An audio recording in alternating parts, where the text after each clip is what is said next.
Bismillahirrahmanirrahim. Assalamualaikum warahmatullahi wabarakatuh.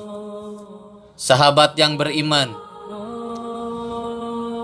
Alkisah, ada seorang konglomerat yang sangat kaya raya menulis surat wasiatnya, yaitu barang siapa yang mau menemaniku selama 40 hari di dalam kubur setelah aku mati nanti, akan aku beri warisan separuh dari harta peninggalanku. Lalu ditanyakanlah hal itu kepada anak-anaknya, apakah mereka sanggup menjaganya di dalam kubur nanti? Tapi anak-anaknya menjawab, mana mungkin kami sanggup menjaga ayah, karena pada saat itu ayah udah menjadi mayat. Keesokan harinya dipanggillah semua adik-adiknya dan beliau kembali bertanya, adik-adikku, sanggupkah di antara kalian menemuiku di dalam kubur selama 40 hari setelah aku mati nanti? Aku akan memberi setengah dari hartaku. Adik-adiknya pun menjawab, apakah engkau sudah gila? Mana mungkin ada orang yang sanggup bersama mayat selama itu di dalam tanah. Lalu dengan sedih konglomerat tadi memanggil ajudannya untuk mengumumkan penawaran istimewa itu kepada para penduduk. Akhirnya sampai jugalah pada hari di mana konglomerat tersebut kembali ke rahmatullah.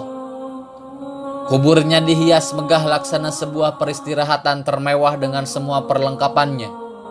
Pada waktu yang hampir bersamaan, seorang tukang kayu yang sangat miskin mendengar pengumuman wasiat tersebut. Lalu tukang kayu tersebut dengan tergesa-gesa segera datang ke rumah konglomerat tersebut untuk memberitahukan kepada ahli waris akan kesanggupannya.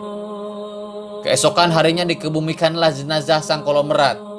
Si tukang kayu pun ikut turun ke dalam liang lahat sambil membawa kapaknya yang paling berharga dimiliki si tukang kayu, hanya kapak, untuk bekerja mencari nafkahnya.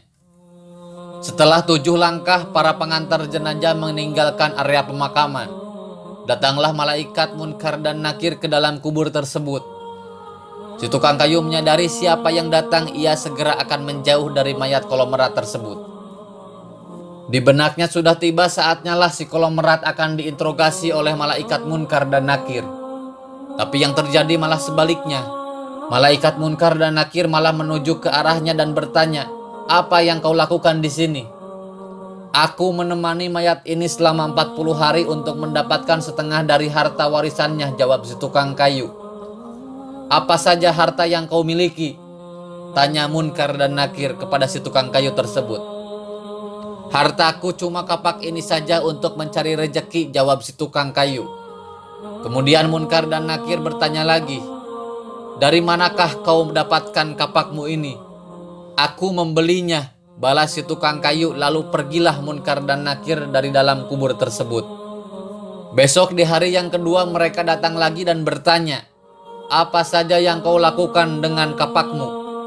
Aku menebang pohon untuk dijadikan kayu bakar lalu aku jual ke pasar, jawab si tukang kayu. Di hari ketiga ditanya lagi, pohon siapa yang kau tebang dengan kapakmu ini? Pohon itu tumbuh di hutan belantara, jadi gak ada yang punya, jawab si tukang kayu.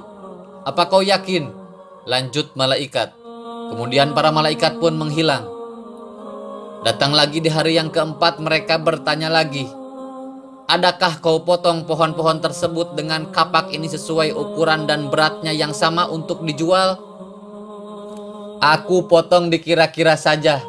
Mana mungkin ukuran kayu bisa sama rata, tegas si tukang kayu. Begitu terus yang dilakukan malaikat Munkar dan Nakir. Datang dan pergi sampai tak terasa sekarang 39 hari sudah dan yang ditanyakan masih berkisar dengan kapak tersebut. Di hari terakhir yang ke-40 datanglah Munkar dan Nakir sekali lagi bertemu dengan tukang kayu tersebut. Berkatalah Munkar dan Nakir, hari ini kami akan kembali bertanya soal kapakmu ini.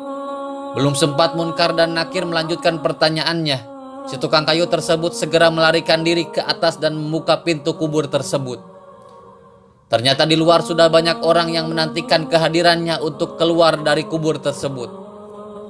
Si tukang kayu dengan tergesa-gesa keluar dan lari meninggalkan mereka sambil berteriak, kalian ambil saja semua bagian harta warisan ini, karena aku sudah tidak menginginkannya lagi. Sampai di rumah si tukang kayu berkata kepada istrinya, aku sudah tidak menginginkan separuh harta warisan dari mayat itu. Di dunia ini harta yang kumiliki padahal cuma satu kapak ini. Tapi malaikat Munkar dan Nakir selama 40 hari yang mereka tanyakan dan persoalkan masih saja di seputar kapak ini. Bagaimana jadinya kalau hartaku begitu banyak? Entah berapa lama dan bagaimana aku menjawabnya. Dari Ibnu Mas'ud radhiyallahu anha, Nabi Muhammad SAW bersabda, tidak akan bergerak tapak anak kaki anak Adam pada hari kiamat hingga ia ditanya tentang 5 perkara, yaitu umurnya untuk apa dihabiskannya, masa mudanya kemana dipergunakannya, hartanya dari mana ia memperolehnya dan kemana dibelanjakannya, ilmunya sejauh mana diamalkan. Hadis riwayat Tirmidzi. Wallahu a'lam. Semoga bermanfaat. Wassalamualaikum warahmatullahi wabarakatuh.